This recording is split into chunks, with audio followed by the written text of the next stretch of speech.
7 o'clock. I'm going to go ahead and start. We got a big, busy meeting this morning. So, welcome back to Rotary 2022. Thanks for being here, people. By way of introductions, do we have any visiting Rotarians this morning? I haven't seen any yet, but if anybody spots one, please speak up. President Ian, she will be joining us. Tracy Day from State Farm will be joining us. I guess she's just logging in because she did say she would be here. Excellent. As your guest? That's all right. Yes, as my guest. Fantastic. Thanks for inviting her. All right. Well, without further ado, please do let me know if somebody pops on here and I've missed them. I see iPhone to everyone. I am here. Is that Tracy? That must be. Hi, Tracy. Good morning, Tracy. All righty. So we've got a lot of opportunities for the new year. Some are bringing forward from the past and some are new. So looking ahead, we are still seeking a couple of host families for the potential exchange year. We'll hear a little bit more about that later. But if you haven't had your call yet, please do expect one and be ready to talk about who you might know, even if it's yourself that might be interested in hosting.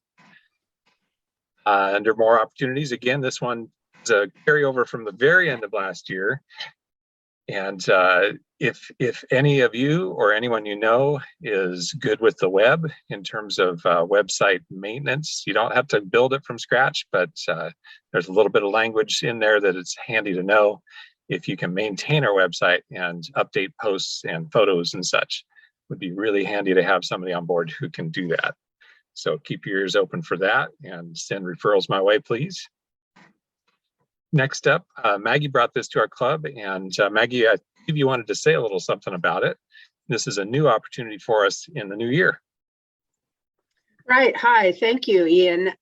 This is the opportunity to help with the point in time count that happens I guess this is every 2 years now. I don't think they did it last year, which is to count people who are living unsheltered or not in homes. And so I put together a team.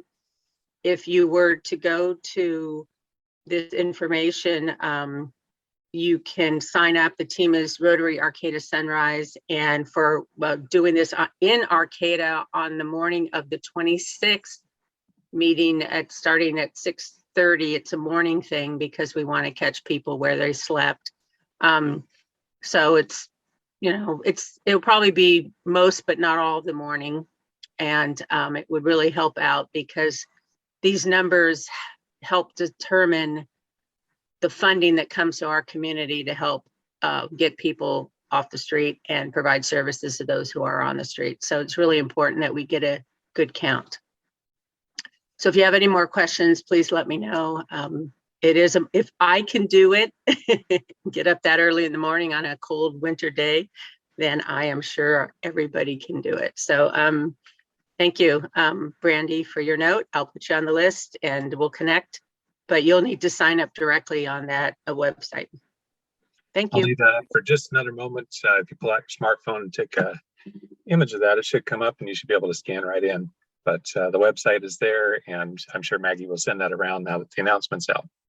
Maggie, in terms of time, that would be 6:30 to just approximate. Is it an hour, 5 hours? It will depend. It will depend on what area you're assigned, but they anticipate the morning. So I can't.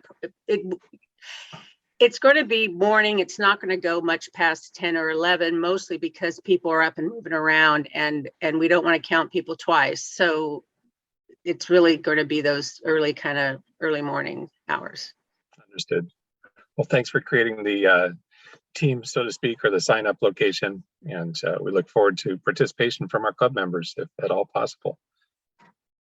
Thank you. Next up, this week, our meeting is what we call Club Assembly. For newer members, this is a chance for us a couple times a year to check in with our committee chairpersons and Avenue of Service chairs to understand what is our club and Club Foundation doing and how are we spending our money and what are our goals. So Terri is up first. Terri is our Avenue of Service Club Service Chairperson and is responsible for the highest number of committees because we've got a lot of organizational structure for our club to operate. So take it away, Terri.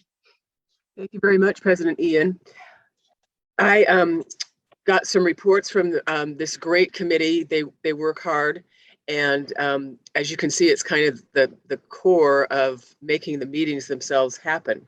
Our program committee consists of Howard, Greg Foster, Carol Vandermeer, Charlie Murphy, Karen Bergesser, and they met last month to create the spring schedule of for 2022 with a diverse selection of interesting programs. And our programs are always diverse and interesting, and I really appreciate this committee. And thank you, Howard, for your leadership. The membership committee has been busy this year with 4 new inductions: Luke, Kent, Angela, and Holly, and 1 still in the works. Thank you very much, membership, and AJ. The mentorship committee is chaired by Brandy and consists of Craig Newman, Scott Heller, Amanda Nelson, Maggie Kraft, and myself. We're currently mentoring 4 Red Badgers. And we're going to meet with the membership committee later in the month to collaborate more on making sure that nobody gets left behind. Not all clubs that I know of have a mentorship committee, but I really appreciate that because the sponsor can bring them in, and then the mentors can help get them oriented and answer any questions that they have. But also, I want you to remember that the whole club is really a member of the mentorship committee, because it's up to all of us to make sure that our new members feel included. The Diversity and Equity and Inclusion Committee is chaired by Romy. The members are Jessica, Maggie, Barbara, Craig, Amanda, Holly, Dick, and Rebecca. And they're continuously working on expanding the diversity of our service projects, the parts of the community that we serve, and collaborations with other committees and community organizations. They're creating a bilingual club brochure and promo materials, and are building educational minutes to include in our meetings every month or so. And I really appreciate Romy's leadership on this and everybody's participation. The other committees are really busy. Oh, fellowship. We, our poor charter night that keeps getting pushed off. Next month is our 30th anniversary as a club, which is really a big deal. And we hope to have some great way to get together, but COVID had a different idea for us. So we're still looking at a way to celebrate our 30th anniversary. We'll certainly send out an email saying that it's happening. And if anyone has a brilliant idea for an outdoor, safe celebration, that would be fabulous, but it might be not in February, just because of the weather. So that is what we're doing. It's a busy group. Thanks, everybody. Thank you very much, Terri. Speaking to that, Terri, I understand that when you have a birthday, it's usually a birthday week. So let's call our anniversary year a birthday year, and we've got time to get this celebration in, right? Well, and mine's actually a birthday month, but I like the idea of well, I learned that from Janice. I like the idea of celebrating us every day, and our 30th anniversary can be celebrated whenever we can all get together safely. That's right. Or maybe we can have mini celebrations, 3 or 4 socially distanced people every day or something. We'll figure it out. So looking for ideas for fellowship. And speaking of mentorship, I wanted to touch back on that. Brandy's been an excellent chair for the mentorship committee, but she is interested in moving on. So if you would like to be a mentee, there's another opportunity in the club is work with Brandy. She's a great teacher and mentor, and would be happy to show you the ropes. So there we go. Next up, we have our Avenue of Service report from Community Service Chairperson, Amanda Nelson. Thank you, Ian. I've actually asked AJ to speak, even though I am the co-chair with AJ for Community Service, as I missed the last meeting, but we're doing lots of cool things. So things change quickly each month. Yes.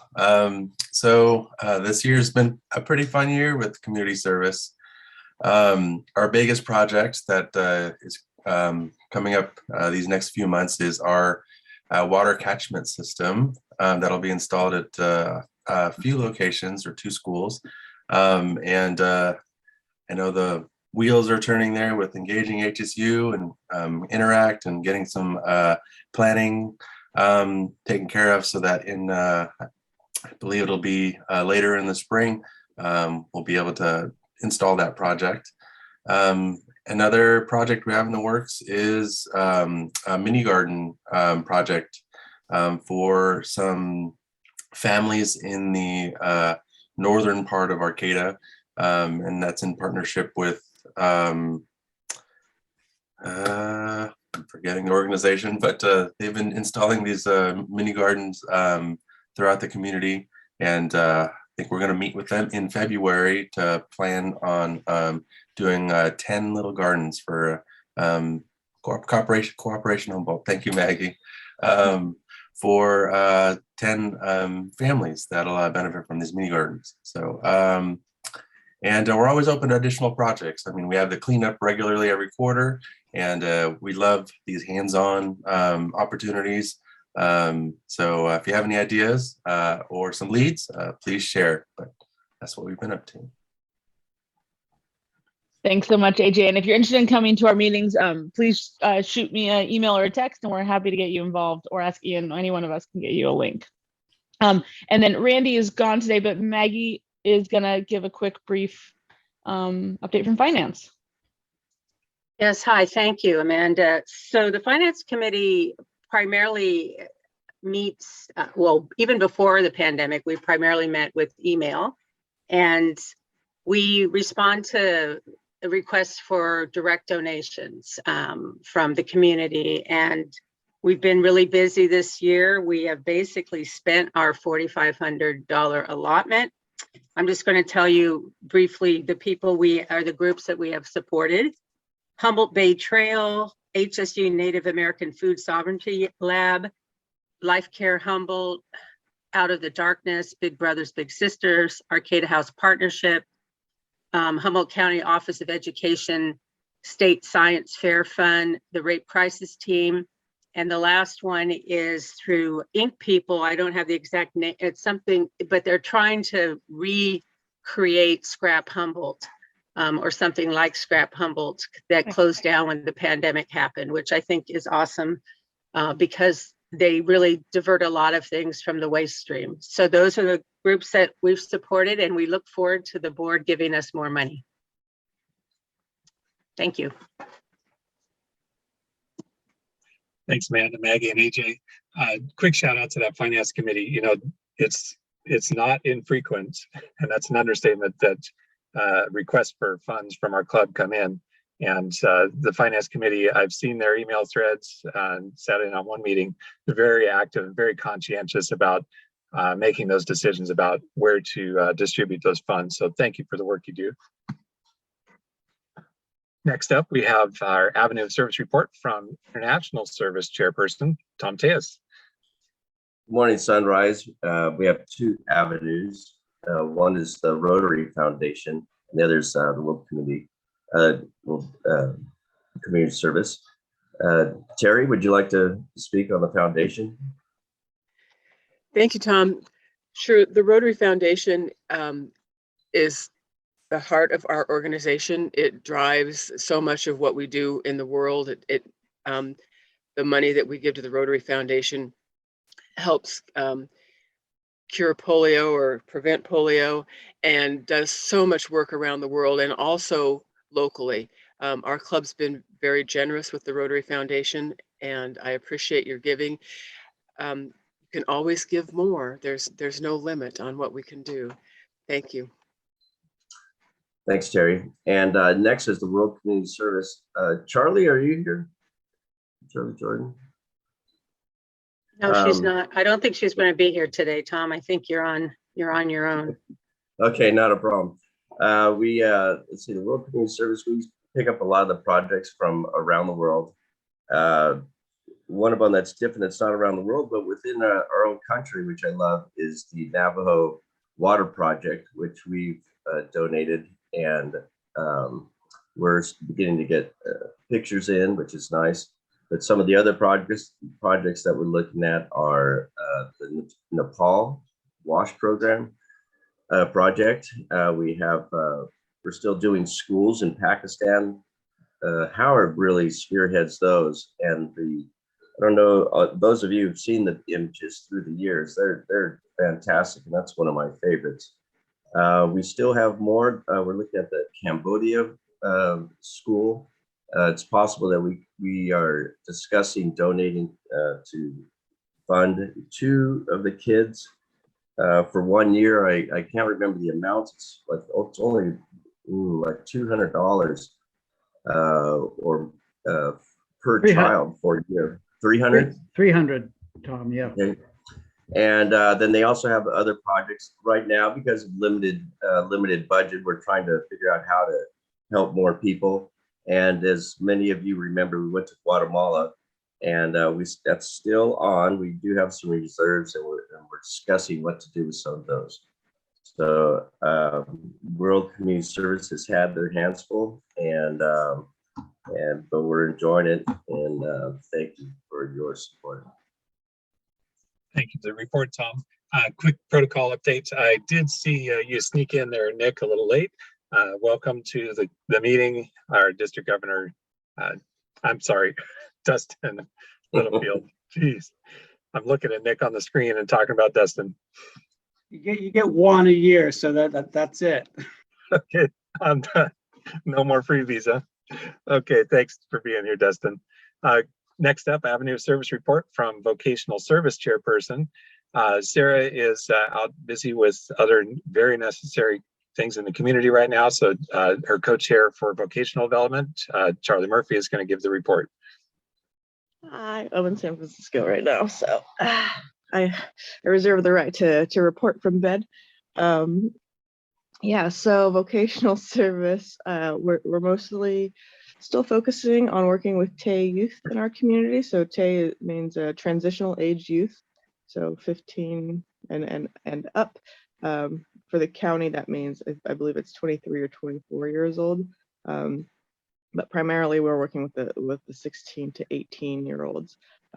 Last year we had a really great internship/mentor program for our young people, where we had 32 hours of paid internships, and we also had our funds go to clothing, gas, IDs, and stuff like that to help prepare the young people to apply for jobs. We also did like skills training, so just teaching them how to build a resume and how to do an interview. That was part of the process of getting their internship. That's one of my favorite programs, just because as a young person, I didn't have anyone holding my hand through that.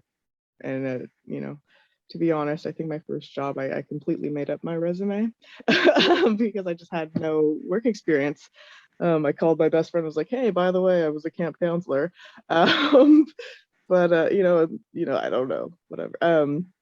I think that just having someone, you know, and someone sit by you and say, okay, like now we're gonna call that job you applied for last week, and and this is what you say when you're checking up on a resume. A lot of kids don't have these super soft skills that we might, you know, they might have the intelligence and the tenacity, but they literally just don't have some of those skills. So we're really excited. We're recruiting young people and working with TAY division again to get some more people in there. We're also looking for internships for them still. We'll be reaching out to some of the people who offered internships last year, but if you do have a job, if you want to send us a resume, you can do it at my email. And these are any skills or any jobs. Some kids are really social and some kids are absolutely just kind of wallflowers, and they would rather just have like a filing job or a gardening job, something with low interaction. So keeping that in mind, you know, there's a variety of young people with different skills. And then in February, we are planning a kind of a skills, like an adulting class. Again, we're reaching out to TAY. We're gonna we sent them out a few ideas. So one was like budgeting, and one was interview skills, and one was, how to, even how to do your laundry. I've met young people in the internship program that we've done who just don't know how to do laundry. Didn't know how to turn on a dryer. So we were talking about, how do we make that appealing so the kids have that skill and feel confident. So we're letting Tay choose what skill they want to do. And then we're also going to pair it with cooking. We have a local restaurant owner who stated that he would be willing to do a Zoom cooking class with the youth. And then while they eat their food, we'll do like the skill development thing. And we're just piloting one class at the end of February, and then hopefully follow up if we have a lot of interest from the youth in our community. Thank you very much, Charlie. I don't know about the rest of you, but man, that's inspiring what you're doing to help. Thank you for that. And real quick before I go, I want to show Chris Hemphill this kite I just got. So, see this thing? It's an eagle. Wow. Sorry, Chris gave me a Yes, kite. I can see that. For another eagle. Actually neat. Look forward to seeing it sometime. I'm super proud of it. I'm such a tourist. Glad you're enjoying it there. Okay, up next we have our Avenue of Service report from New Generations Chairperson, Nick Torres. Good morning, everybody. Yeah, so with the youth activities, that committee is just kind of, because there's not a lot we can do in the community and everything has been changing a lot this over this last year. They are kind of dormant this year. We ended up sending some of their money to other committees since we can't gather in big masses and do the run and all that stuff that we normally like to do in the community with them. We're looking at another chairperson to possibly take over. I've asked the committee different members, but since we're kind of dormant, there hasn't been a rush.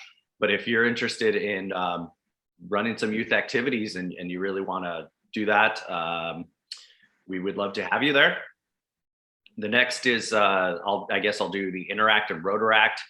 Interact has been kind of working their way through COVID and kind of just trying to stay busy, since we don't have as many activities because we can't really get into big groups.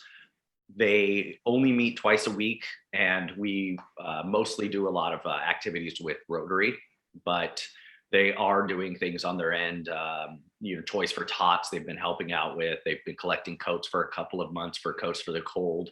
That ends this month. So if you have a coat, please drop one off. We collect hundreds of coats. Arcata High sorts them. We're getting McKinleyville and Eureka involved. Hopefully next year. They started to reach out to us, so we'll get them involved so that each school has their own system. But right now, Arcata High has an ongoing all year round, whether now they're handing out coats to anybody who wants them. They are strategically placed through the campus, and students can just walk up and take them if they'd like. So I think that's an amazing thing. This year, the kids bought $750 worth of coats. Craig Newman, thank you for going out and helping them do that. He actually had to purchase them, and then the committee was able to refund him because that just works easier for us. And so he took them to several stores. They went and bought a bunch of brand new coats, and they have been issued or hung around the school for any student to take. There's no questions asked. Student just walks up and grabs them. So I really appreciate that.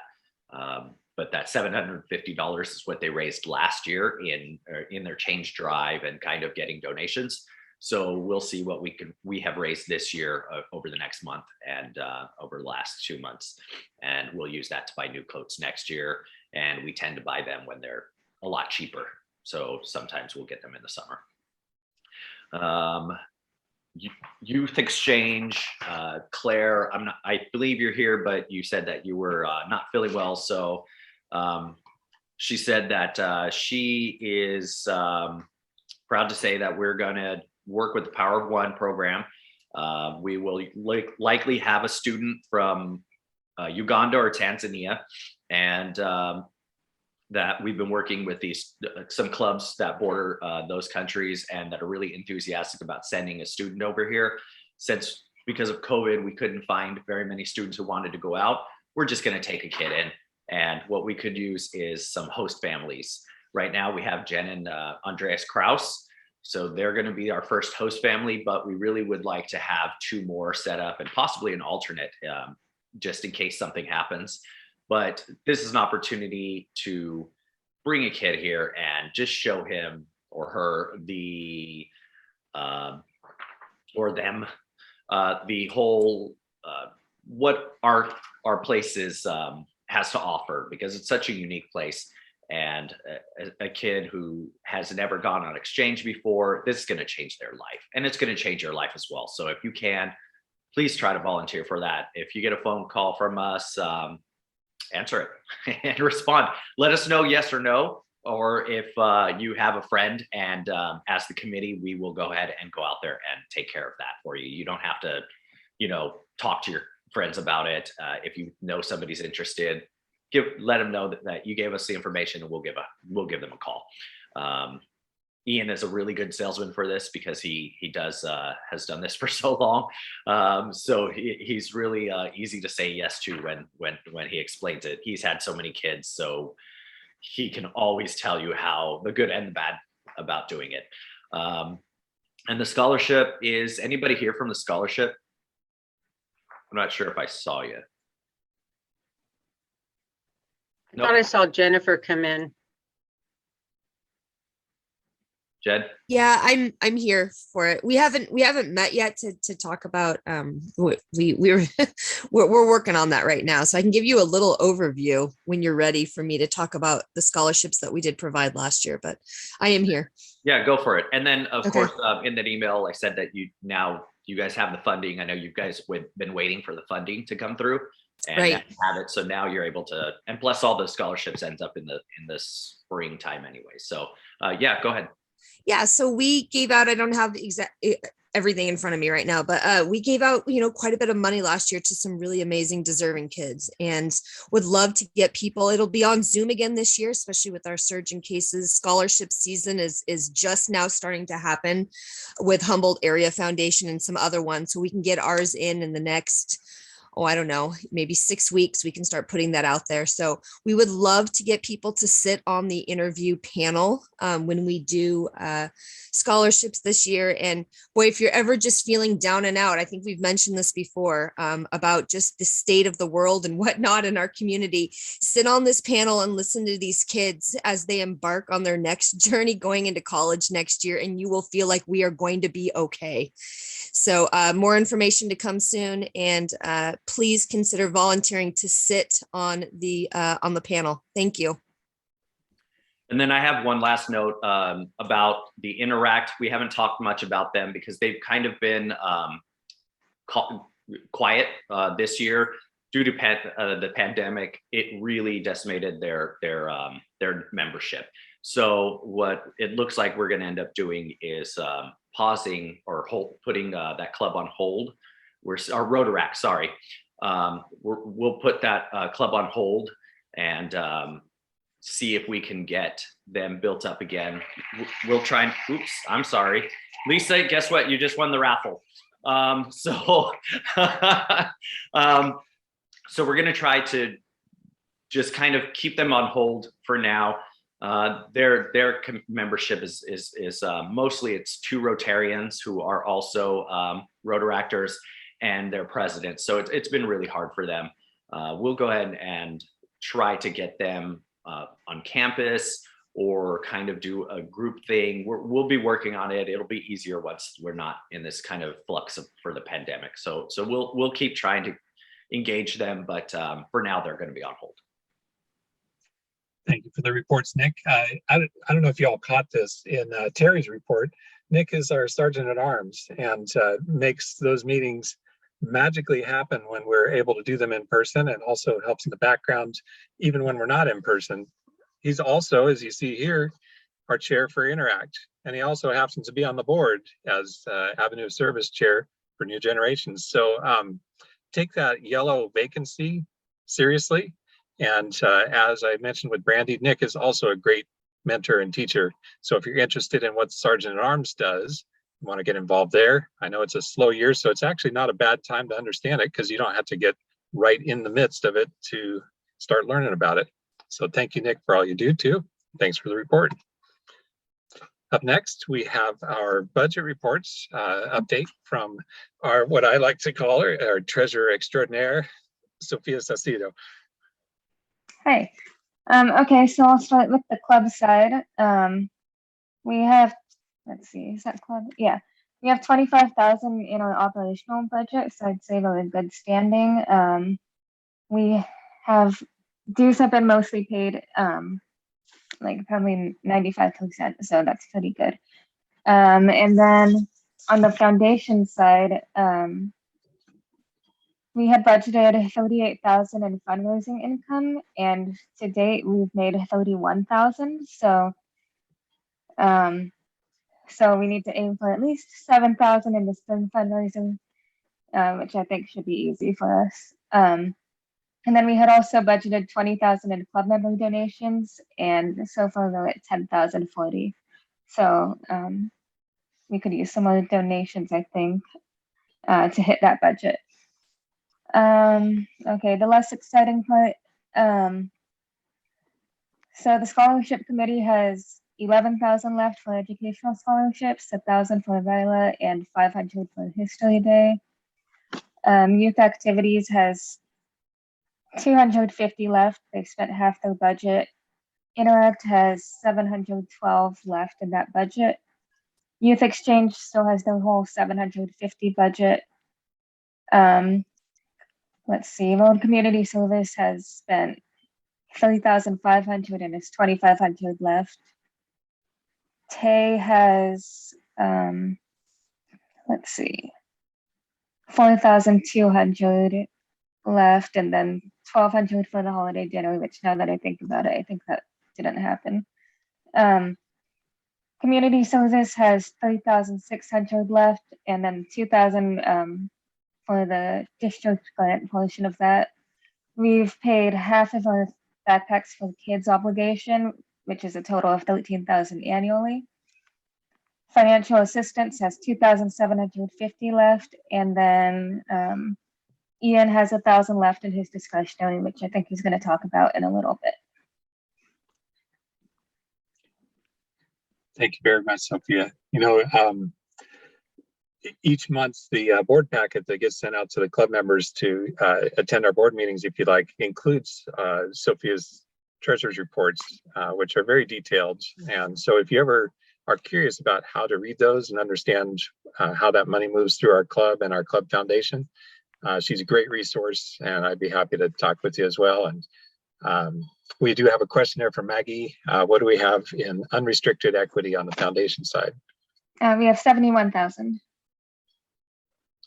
Very good. I know the board will be talking about that in the upcoming meeting too. So if you have thoughts or curiosities about what to do with the money that we so laboriously and enthusiastically raise at our fundraisers, please sign on to the meetings. Thank you, Sophie. Next, this is put in this meeting as a part of club assembly in that, you know, we operate structurally as a club with a constitution and bylaws. The constitution is somewhat standard from Rotary International with a few tweaks of our own. And the bylaws are our own for our club. They're what Maggie and Terry and the other board members point me to every time I ask a question about what do we do with this thing and how do we handle that within our rules. So we do have opportunity here based on a survey of membership opinions that Vanessa's been working on diligently. And she did a little cloud image here of the most common words that come up in the written answers to the survey. But I'd like to turn this over to Vanessa. She's going to tell a little bit about why we're visiting this and what the next steps are. Good morning, everybody. So in an effort to bring our bylaws into step with Rotary International's suggestions about attendance requirements, We took a look at our bylaws, and they require 60% attendance across meetings, other club meetings, fundraisers, committee events, in order to be a member in good standing. And over the last few years, we haven't been enforcing that rule. So we thought rewording the bylaws to emphasize attendance or participation over an attendance requirement would be a good next step.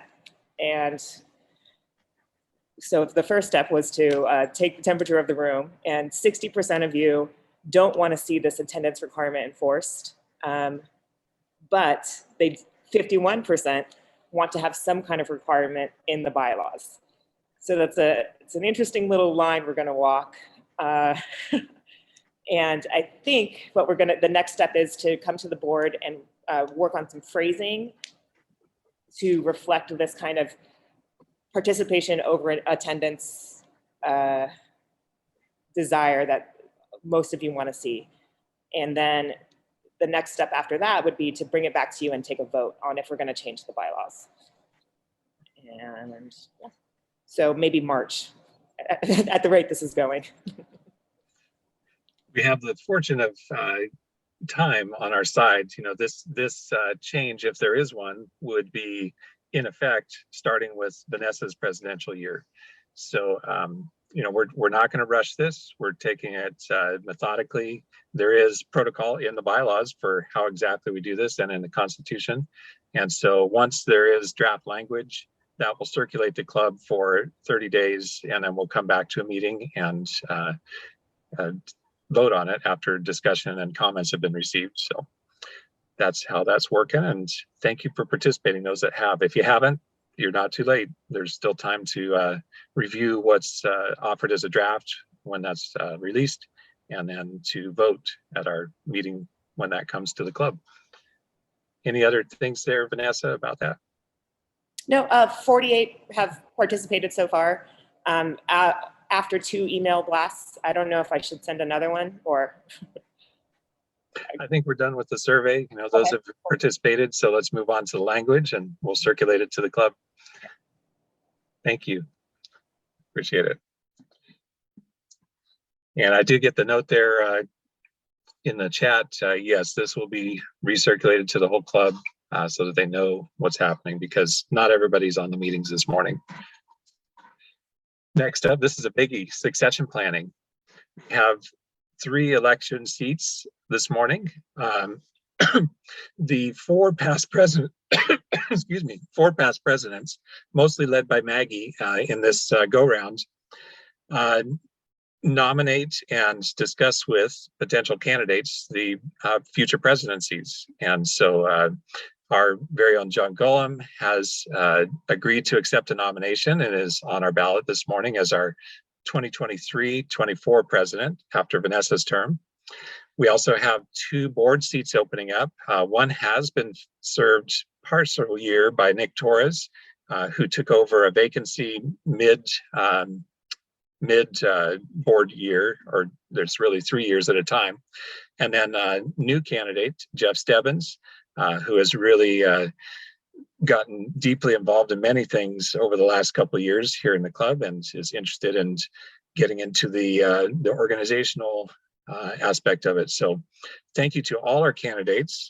What we have here, this is a preview of the ballot that we're about to put up on screen, if I can figure out how to do that.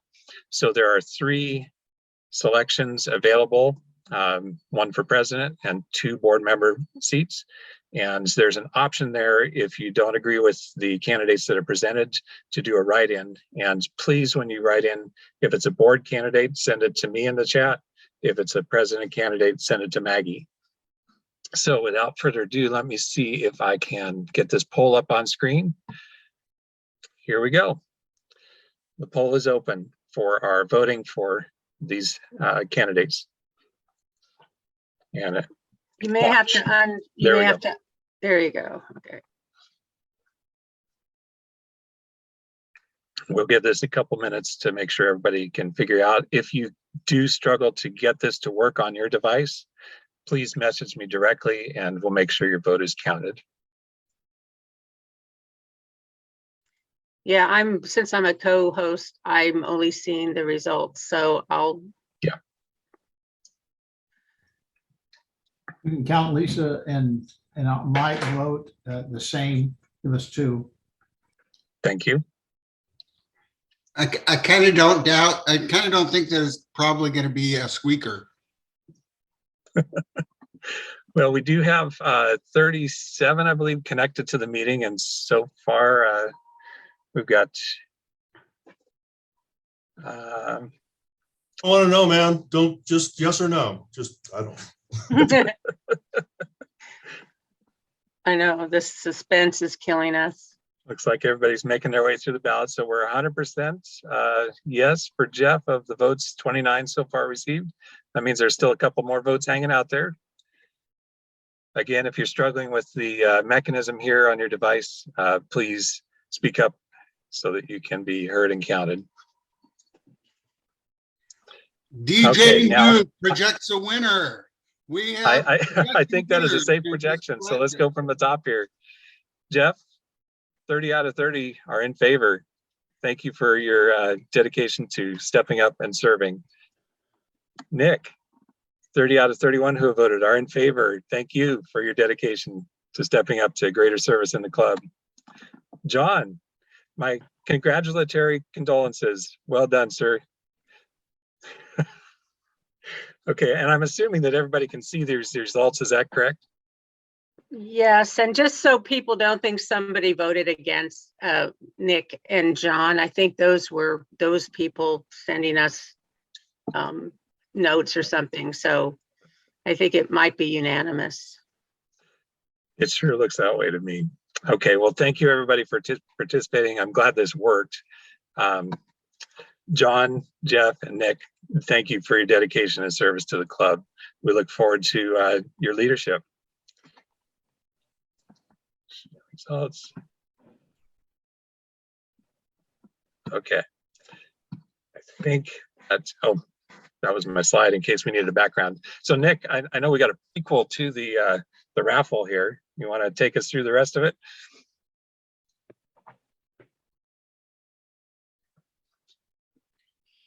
Yep. Yeah. Sometimes this thing's a little touchy and I end up just kind of accidentally hitting the thing. So we'll go with Lisa as the first one.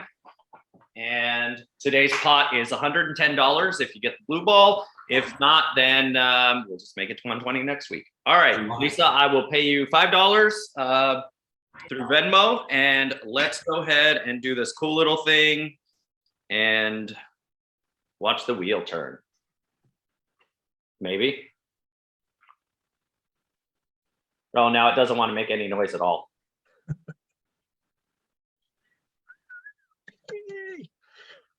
All right.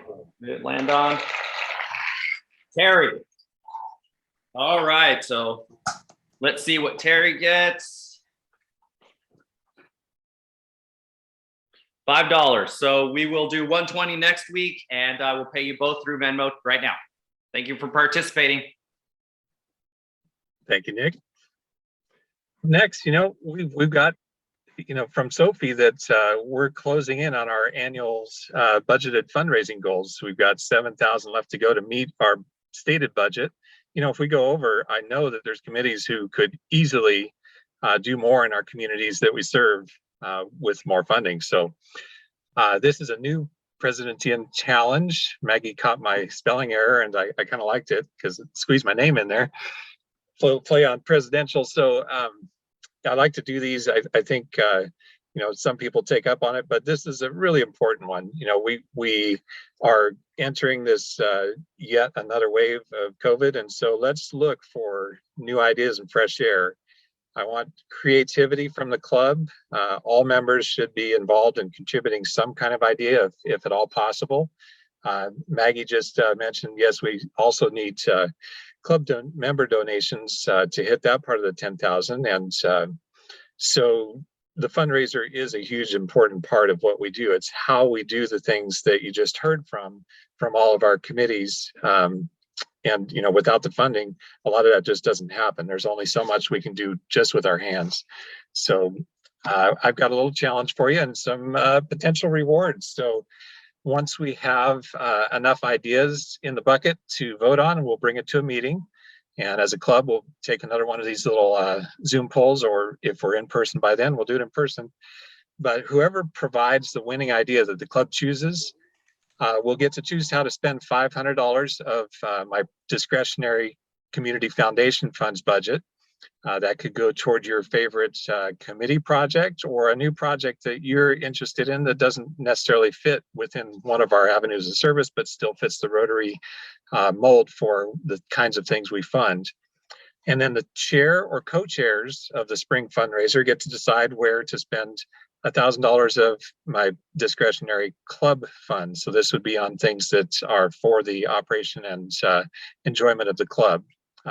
Those funds sometimes are used for things like socials. So keep that in mind, but mostly watch for a solicitation for ideas and suggestions. You know, you don't have to develop a full flushed out concept, but if you got an idea for a theme or a location or you know, anything related to how to do this fundraiser that has high potential for raising funds without expending a lot of overhead, we're all ears. And, you know, it may very well be that we assemble some ideas out of money ideas and then bring those more well-rounded ideas to the club for a vote. So watch for that. It's a chance to participate and a chance to direct how some of our funds are actually spent outside the traditional committee avenues. So please watch for that and participate. Those are parting thoughts for this meeting. This one was pretty obvious to me. 2022, we got this, Rotarians. Show them what we do. That's all I had for this morning's meeting. So I would like, because this is club assembly, and if any members were curious about what some of those committees have been doing and were inspired by what you heard, please stay on the call and chat it up with people and you know, learn a little bit more about what we're doing and why we do it. Thank you, everybody. The floor is open.